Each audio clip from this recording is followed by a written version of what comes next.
Your mental and emotional health matter, and when you take care of this part of you, especially in these uncertain times, yes, especially now, the positive effect can uplift your life across the board. It has for us. As a listener of this podcast, you'll get $100 off your first month with Talkspace. To match with a licensed therapist today, go to Talkspace.com. Make sure to use the code MYTHS to get $100 off of your first month and show your support for the show. That's Myths and Talkspace.com.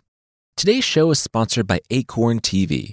Acorn TV is a commercial-free streaming service rooted in British television. Everything on Acorn TV is cleverly written and visually striking. Plus, you can try it for free for 30 days. From both of us at Myths and Legends, we thank Acorn TV for sponsoring today's show, because it's sponsors like Acorn TV that make what we do possible. Try Acorn TV free for 30 days by going to acorn.tv and use our promo code LEGENDS. That's ACORN.TV, code LEGENDS, to get your first 30 days for free.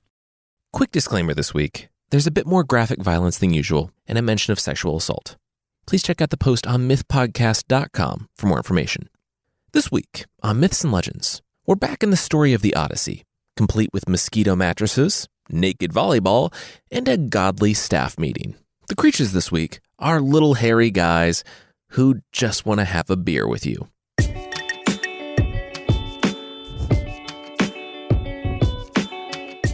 This is Myths and Legends, episode 220B, Lonely Island.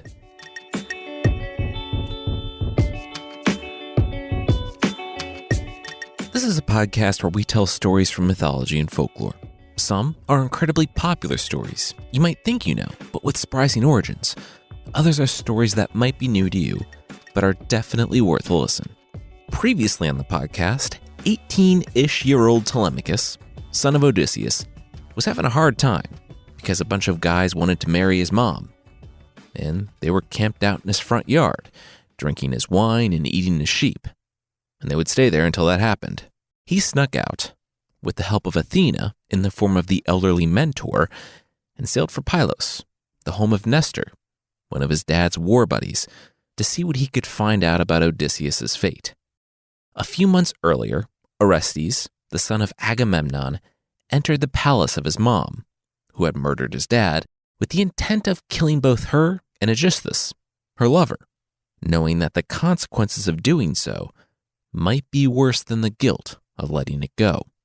Meanwhile, Odysseus was imprisoned with Calypso, a nymph who rescued him after his ship wrecked, only to keep him as her prisoner and non-consensual partner for 7 years. We'll jump in with Telemachus, son of Odysseus, at Nestor's kingdom, hearing something that anyone who has talked to Nestor has heard countless times before.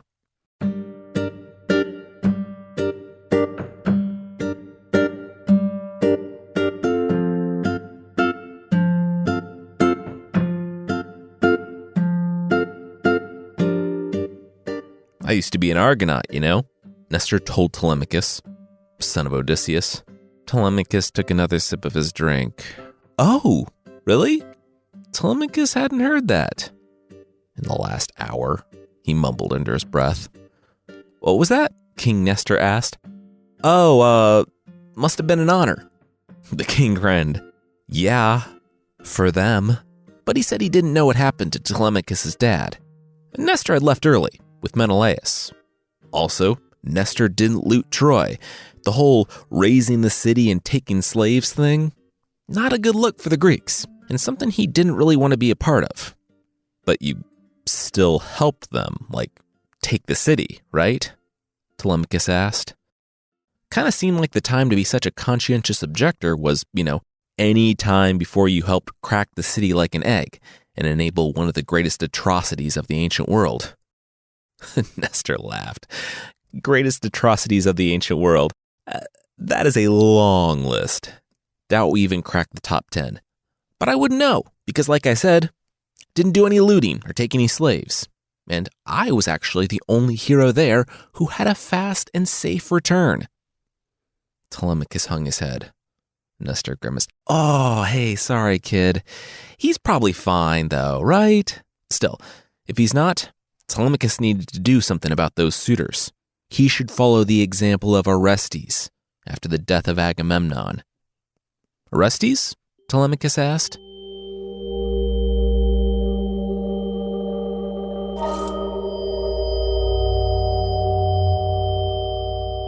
The blood dripped from Orestes' dagger. It had been so quick. It had been like he was watching someone else do it. Aegisthus, the man who had killed Agamemnon, was dead on the floor, a crumpled, bloody form. Orestes' father had been avenged. He heard a gasp at the door and turned to see his mother. The color drained from her face. His heart beat faster, not completely avenged. His hand held the knife that was still wet with the blood of his mother's lover. Clytemnestra looked on the carnage. This was it then. This was how it would happen.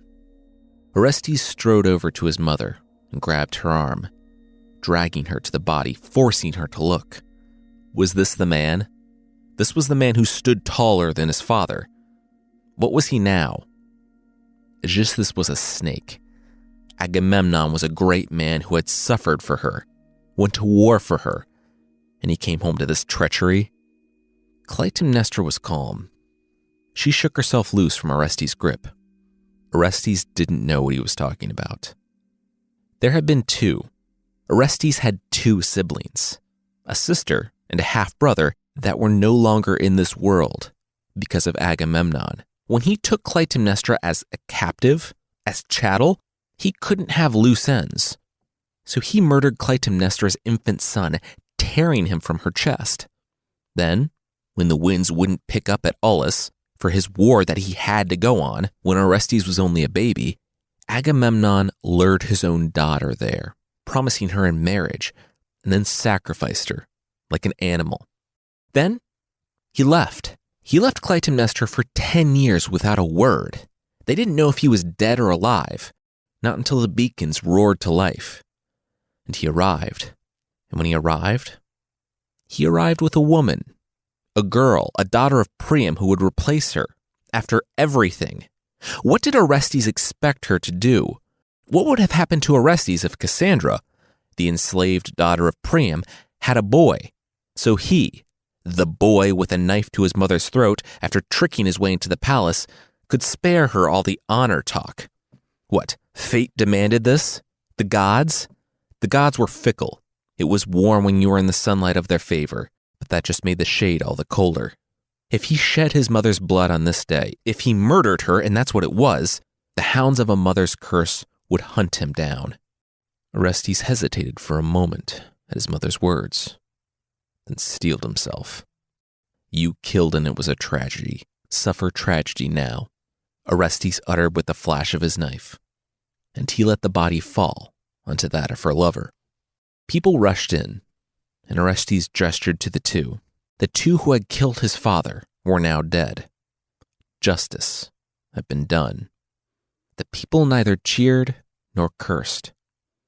They looked at the bodies. They looked at Orestes, and they shook their heads. Orestes yelled that it had to be done for his father. Then he spotted them. First, it was just one, then two, then three. Women in the back of the group crowding the room. They were shrouded in black so that Orestes couldn't see their faces. Their hair was snakes, like a gorgon. They pointed crooked fingers at him. Orestes was filled with terror, the hounds of a mother's dying curse. The knife rattled on the floor when it fell from his hand. He cried out to Apollo, the god whose word had been so clear mere days before, was now silent, just as his mother had said, right before he killed her. There was nothing else he could do. He turned and ran from the specters. The people, confused, glanced back to where Orestes had been looking and saw nothing.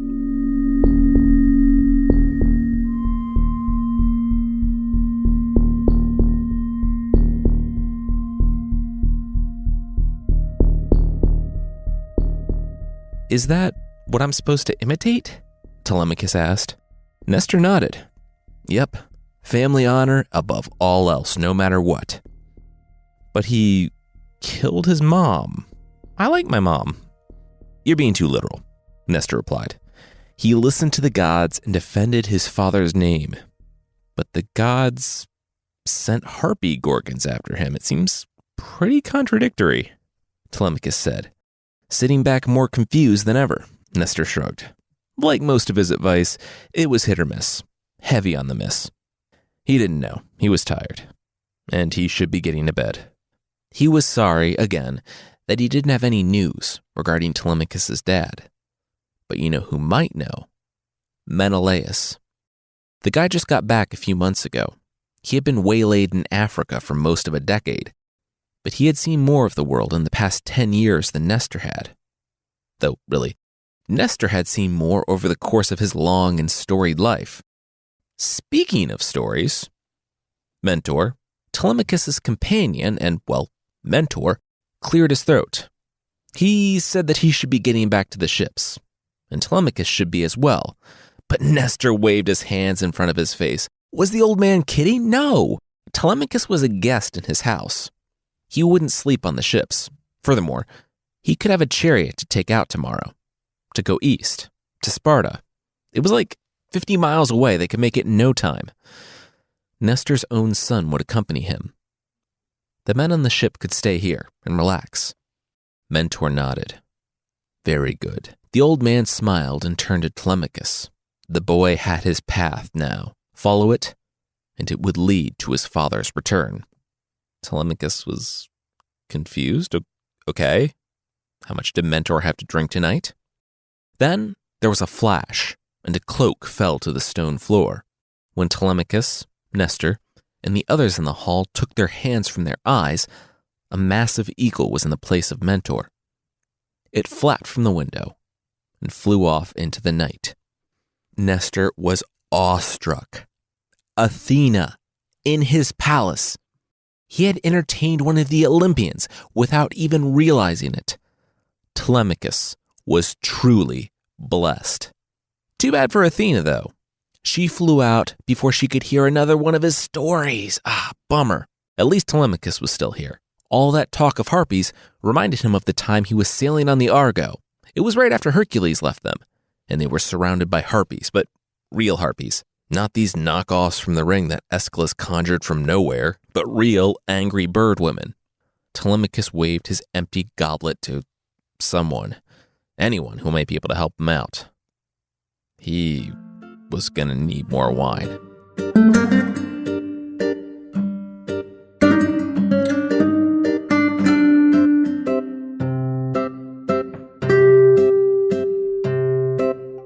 Menelaus ran his finger along the rim of his goblet and sighed. Helen looked over. Oh, here we go. What were riches? Why did he escape the fate of everyone else? Why did he live while they died? His brother, Achilles, the Ajaxes, scores of his own soldiers and Agamemnon's. He didn't deserve the feasts, the celebrations. They spent a decade at war. Why was everyone acting like life was normal now? Life would never be normal again. Helen readied a potion she had for nights like this one that she slipped into the drinks of her husband and any other soldier who dwelled too long on the past. The potion would only last the evening, and it was already beginning to weaken among some, but it allowed the men some respite from the constant, aching calling of a war long over. She nodded to her serving women, or started to, when Menelaus kept talking. Odysseus even. Odysseus was still out there, on some forgotten island, being held captive by a goddess, and Menelaus paused. He noticed someone in attendance at dinner that evening, in the giant room, someone whose face lit up at the mention of that name. A face he recognized. Telemachus?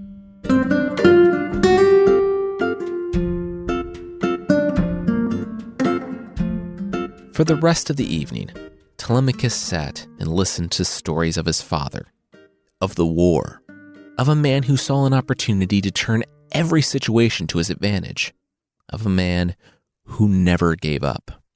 Menelaus was himself again, like he hadn't been since he left Africa and returned to the land that reminded him of his brother. and everything that they had lost. In this boy, Telemachus, a new generation was rising. It was different, sure, but maybe everything was going to be okay.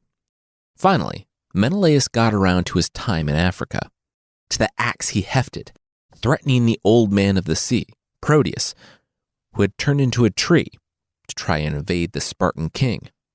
The old man of the sea showed him the way home, and so much more.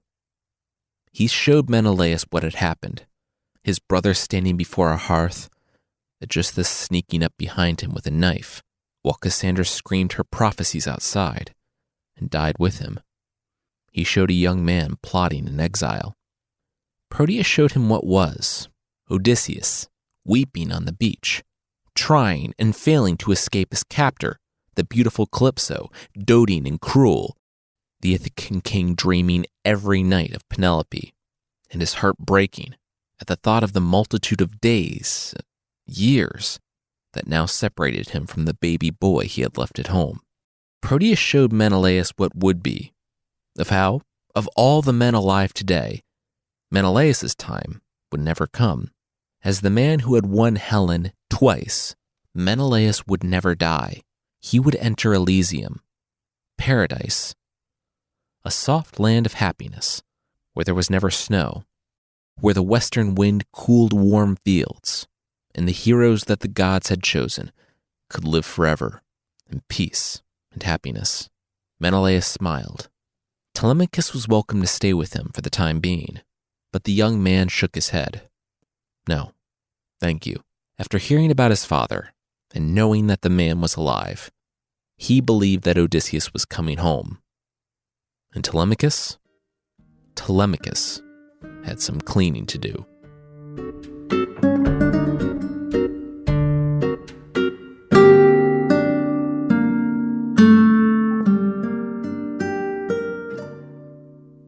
Alcinous, the head evil suitor, back on Ithaca, threw a discus. It veered left and crashed down inside the servants' quarters, shattering a vase. Alcinous shrugged. How much pottery did one family need anyway? Besides, that was going to be his soon, when he married Penelope. A man walked up, and the suitors rose to meet him. He asked if Telemachus was around. Alcinous said no, he left a few days ago. Probably went inland to check on his herds and stuff. The man shook his head. Oh, no, Telemachus actually borrowed a ship from him. Said he was making a quick run to Pylos and Sparta, and should be back soon. Neomon, the ship owner, needed his ship back, though. Any word when he might return? Guys, you're all making this weird, sinister plotting face. Should I? Yeah, I'll come back. Alcinous stomped his foot. That night when they all had too much to drink. The other suitors looked at each other. That one night? But Alcinous continued. The one when they fell asleep early. Telemachus left without the approval of the assembly. 1 week wasn't long enough to assemble a fighting force to drive them out, but it was enough time to let your allies know that you needed help. You know what? Alcinous stepped back and stroked his beard. It would be a shame if, pirates happened to find the young heir to the throne of Ithaca and kill him before he made it home. The suitors, looked at each other. Why would that be a shame? That would actually solve a ton of problems for them. Alcinous said, yes, come on, he was being sinister. They were going to ambush and murder Telemachus before he made it home. Come on, guys. Subtext.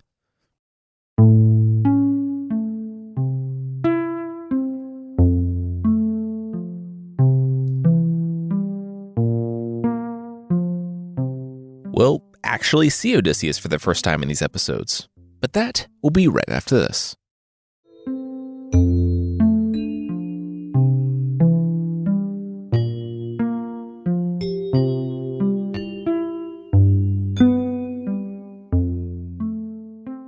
All right, well, if no one has anything else, I guess we can wrap up this staff meeting.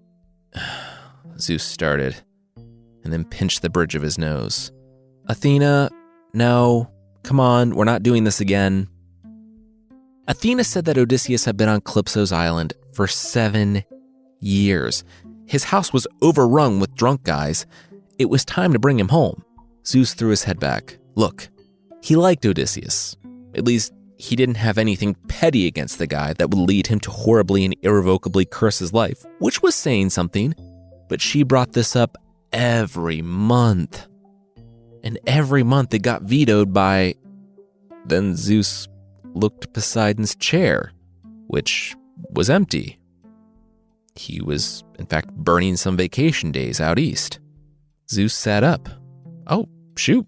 Yeah, sure. Hermes, Zeus said, turning to his son, one of them. Will you go and tell Calypso to knock it off? Let him build a raft and leave? She was being so creepy and forcing someone to be with her when he didn't want to be. Now, if they would excuse him, he was going to do not that. He looked at his wife, Hera, and smiled sheepishly before turning into an eagle and flying off. Amid Cupid making finger guns, Ares brooding, and Dionysus asking the Olympians if they had had time to check out his podcast yet, Hermes took off like an arrow, skimming the white caps in the wine-dark sea before slowing to a flutter above Calypso's island. When he confronted Calypso, she was not having any of it. Oh, okay, so let me get this straight. When a man wants to take a human, all bets are off. Princesses, queens, common people, anything they want. But when a woman wants to take a single lover, the goddess Calypso started. But Hermes said it wasn't about that. He didn't want to have a conversation about gender disparity in ancient Greece because they would be here until the modern day. Dawn and Orion, the great hunter, Calypso held up an index finger. Hermes rolled his eyes, but she continued. They were happy together. Sure, the sun forgot to rise some days, but who doesn't need a few extra hours of sleep?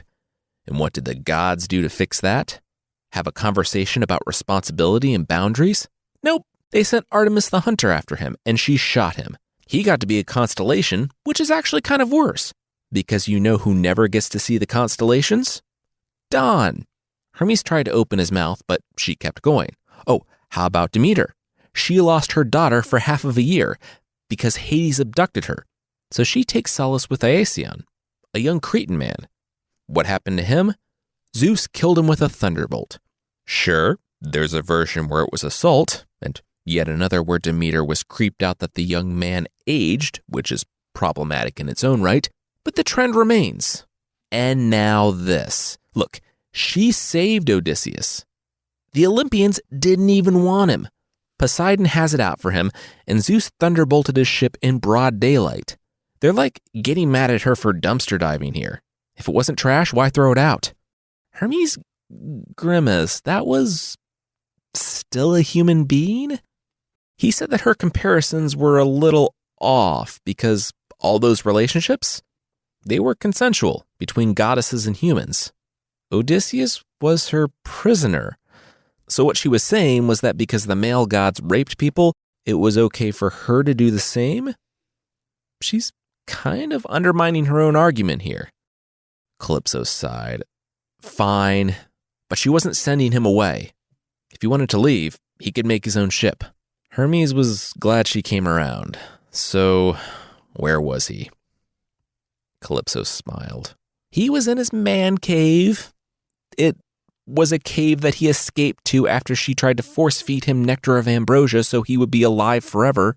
He thought she didn't know about it, but in a healthy relationship, and also whatever this was, it can be important for people to have their own spaces.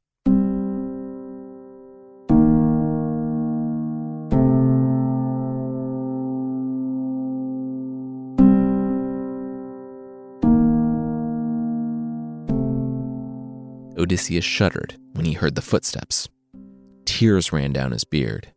He clenched his jaw as he sat among the rocks. It was noontime, too early for her to come for him, to take him back to her home, to force him to... He trailed off. Calypso touched down on the beach and lifted up his chin so he was looking her in the eye. He learned, long ago, that it was better not to fight it. She said he could go home. She loved him, but she could see that he was a little unhappy here. So, out of the goodness of her heart, and not because of an edict from people that could lightning bolt said heart right now, she was letting him go. Odysseus looked at her side-eyed. What new game was this that they were playing? Kind of messed up. She shook her head. No game. She would help him with the timber and give him supplies. She was letting him sail away. It was almost a week before the boat was ready, and Odysseus was cautious but optimistic as the size of the raft grew, and Calypso arrived with provisions for his trip. He didn't breathe until he was truly out on the open ocean and out of her power. For the first time in 7 years, he was on his way home. He was free.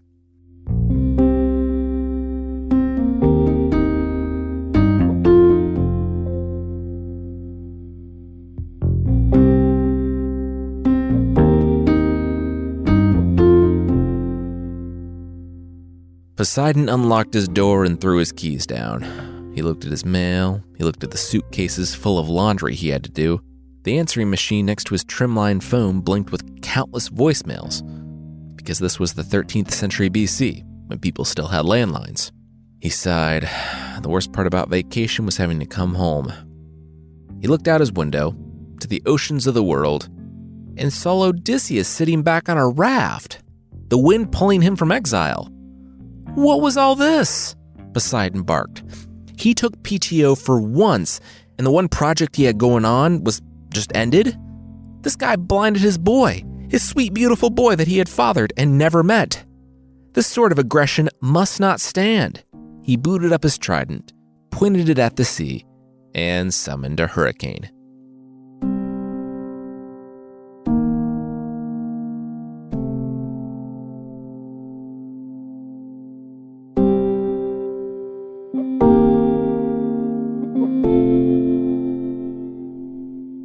Odysseus washed up naked on the beach. He was getting real tired of washing up on stuff.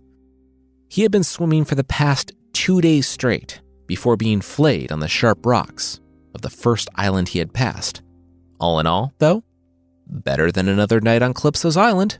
Out at sea, after the hurricane winds hit and snapped his mast, a goddess appeared, a Nereid by the name of Ino, a sea goddess who took pity on him. She told Odysseus to abandon his ship and hold on to her cloak to be able to stay afloat for a few days. He, having just survived a 7-year encounter with a goddess, was a little skeptical, but as the wind somehow picked up, he realized that he didn't have a choice. He dove for the darkened sea. And truly, Ino's cloak did keep him from drowning. Didn't keep the rocks from scraping his skin off or breaking his bones. That would have been nice. Still, he had land underfoot that wasn't Calypso's. So, despite the waves of pain and bleeding from everywhere, he climbed under a particularly thick plant that would block a downpour to find a grass bed made for him, which, was from Athena, and is also the lowest effort consolation prize.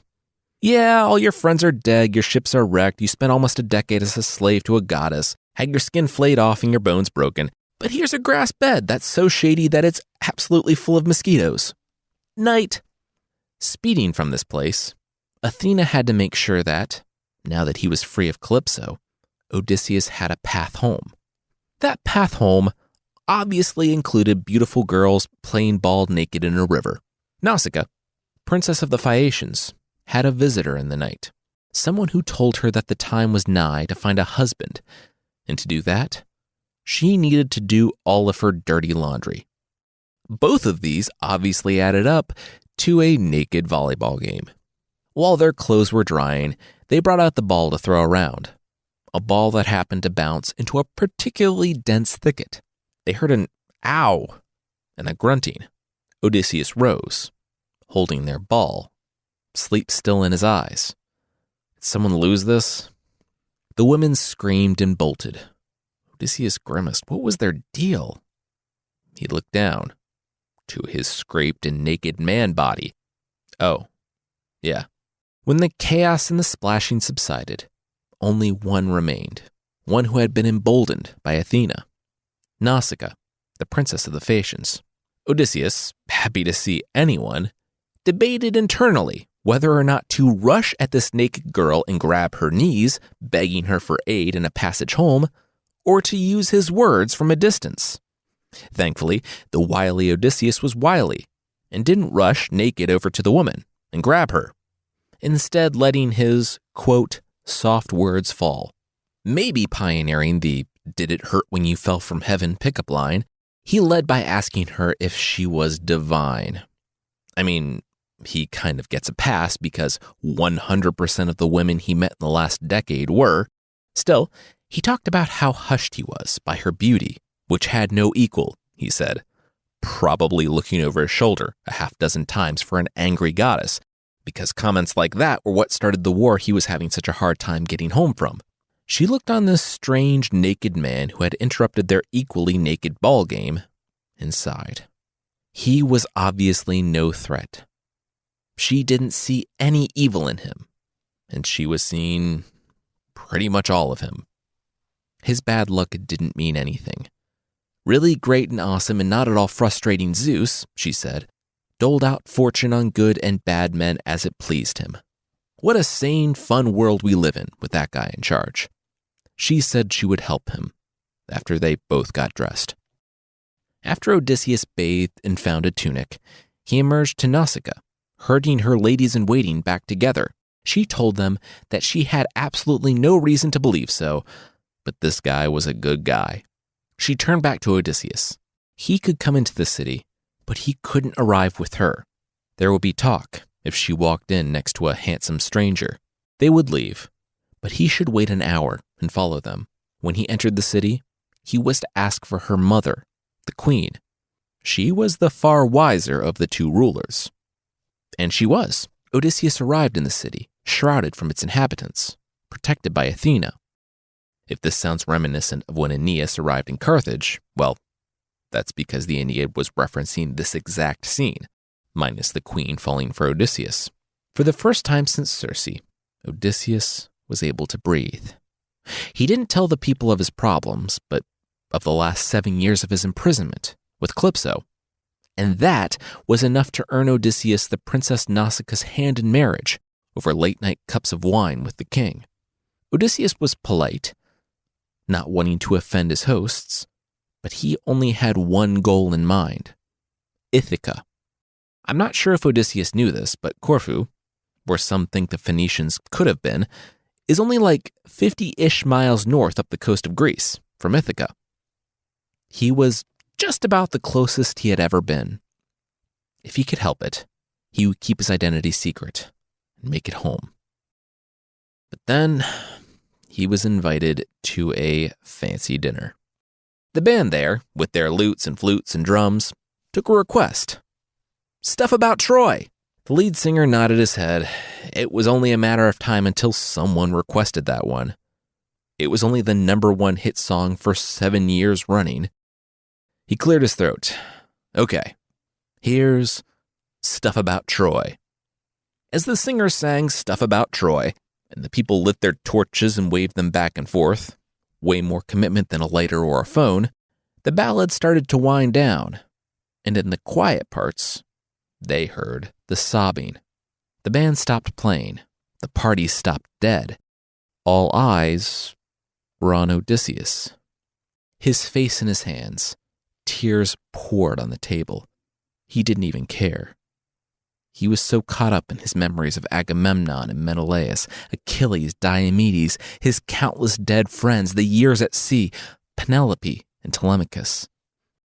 The king settled down next to him and put his hand on the man's back. He got a feeling that there was more to this traveler than the stranger let on. Odysseus wiped his eyes and nodded. There was more. A lot more.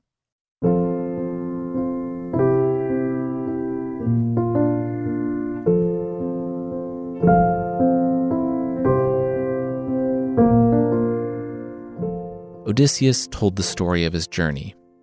The Lotus Eaters, the Cyclopes, Circe, the Sirens, the Cows of the Sun, Calypso, and finally, the Phaeacians. In their shining palace, he finished by telling them that this wasn't the end of the story. He had to get back to Ithaca, to the boy that was now a man, to the wife he hadn't seen in 18 years, with only his prayers that she had remained faithful. But didn't you, cheat on her with Circe? A hand went up in the back. No, not even gonna address that. Just kind of feels like a double standard, but okay. The king offered Odysseus a ride home on their almost supernaturally fast ships. But Odysseus refused. Poseidon was still out to get him.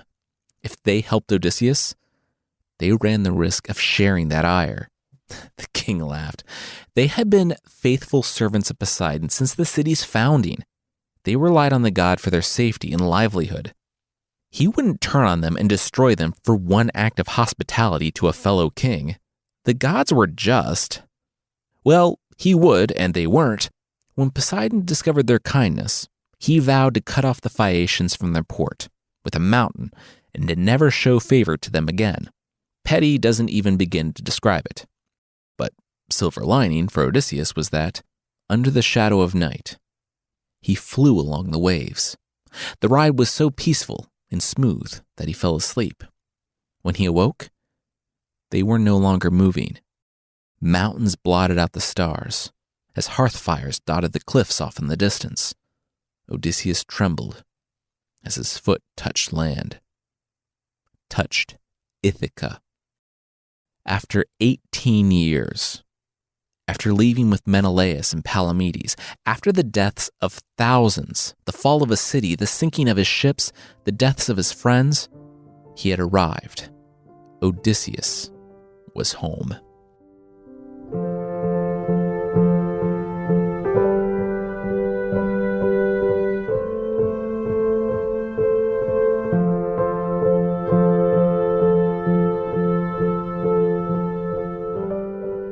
That's where we're going to leave it this time. The next time we revisit the Odysseus story, we'll end it and close probably the biggest, most important chapter of Greek mythology. One of the early criticisms I got for my tellings of the Greek stories was that I made Hercules cry. Not me personally, I'm not that mean or strong, but that I made the character weep over his family, the one that Hera made him murder with his own hands. I like to try to humanize the characters, and as someone with a family that I love, that would be horrifically traumatizing. The person wrote that it was out of character to make a Greek hero cry. More people chimed in, it was on Twitter, saying that no, it wasn't out of character, and they provided examples. And I think that's where we ultimately landed. But one thing I appreciate about today's story is that guys are crying all over the place. The war, the Trojan War, was traumatizing. Menelaus, having come back to his own kingdom, is now dealing with survivor's guilt and probably PTSD. I'm reluctant to diagnose that because I'm in no way qualified and he's fictional, but Helen has to drug him to help him and others forget the horrors of war, and even that's hit a point of diminishing returns. Odysseus breaks down at the mere mention of the war. If the Iliad is a story about the brutality of war, the Odyssey is a journey through its lingering consequences. Unafraid to show that this war, that they had won, and which was the source of glory for Odysseus, Menelaus, and others, is also a wound that, 8 years later, is still healing. Next week, there are 2 stories, one grim story and one from China, about death and the relationships that transcend it. If you'd like to support the show, there is still a membership thing on the site. For less than the price of a one-piece Thanos men's swimsuit, a purple leotard swimsuit explicitly for men, where you have the grinning face of the Mad Titan on your stomach, you can get extra episodes and ad-free versions of the show that won't make half the pool party go find something else to do at the sight of your awkward swimsuit. Check out support.mythpodcast.com for more info on the membership.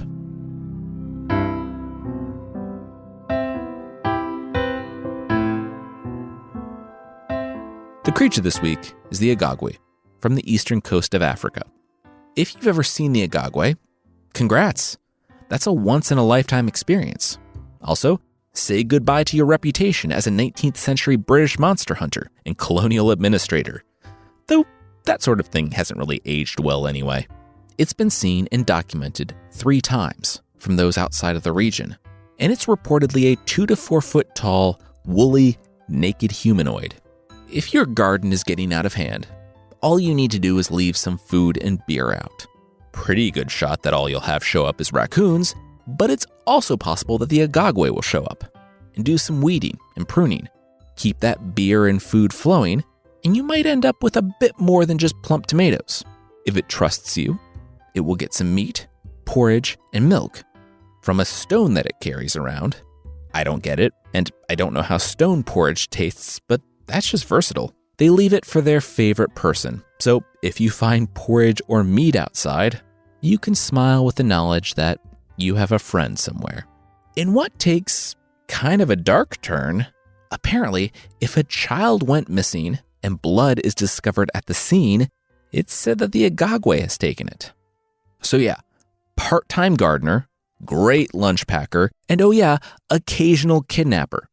Thankfully, the last documented sighting was in the 1950s, so bad for your garden that's getting out of hand, but good for pretty much everything else.